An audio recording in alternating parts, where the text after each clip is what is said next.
Friends எல்லாருக்கும் வணக்கங்க. இன்றைக்கி நம்ம வர்னிஸ் கிச்சனில் ஒரு சூப்பரான பருப்பு சாம்பார் தாங்க செய்ய போகிறோம். வாங்க எப்படி செய்யலான்னு பார்க்கலாம்.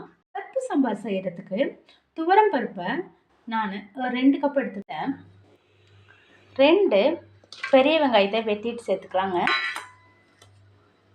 2 தக்காளியை சேர்த்துக்கலாங்க. ஒரு 3 பல்லு பூண்டு சேர்த்துக்கலாங்க. ஒரு 1/2 டீஸ்பூன் சாம்பார் தூள் சேர்த்துக்கலாங்க.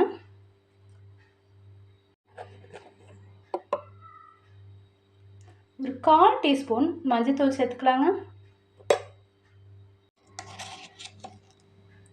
உப்பு சால்ட்டு 1 டீஸ்பூன் சேர்த்துக்கலாங்க.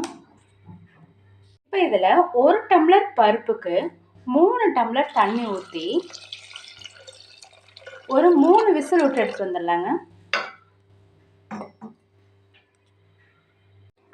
இப்போ சாம்பாருக்கு தாளிப்பு ரெடி பண்ணிக்கலாங்க.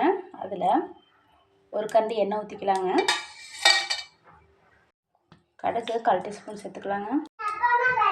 சீரகம் 1/4 டீஸ்பூன் போட்டுக்கலாங்க. கருவேப்பிலை சேர்த்து போட்டுக்கலாங்க.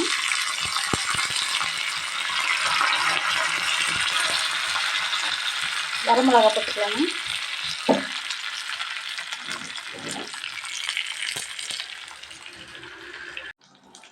இப்போ இந்த தாளிப்பை சாம்பாரில் ஊற்றிக்கலாங்க.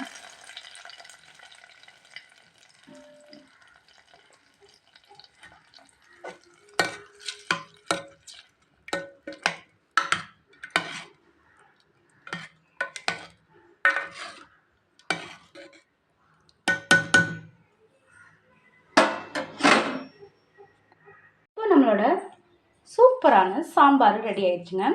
சாம்பார் பிடிச்சிருந்துச்சுன்னா வர்னிஸ் கிச்சனை சப்ஸ்கிரைப் பண்ணுங்கள், லைக் பண்ணுங்கள், உங்கள் ஃப்ரெண்ட்ஸ்க்கு ஷேர் பண்ணுங்கள். நீங்கள் இதை செஞ்சு பார்த்துட்டு எப்படி இருந்துச்சுன்னு கமெண்ட் பாக்ஸில் சொல்லுங்கள். சப்ஸ்கிரைப் பண்ணும்போது பக்கத்தில் உள்ள பெல் பட்டனையும் கிளிக் பண்ணிக்கோங்க. அப்போ தான் நான் போடுற எல்லா வீடியோவும் உங்களுக்கு ஒன்றுக்குன்னு கிடைக்குங்க.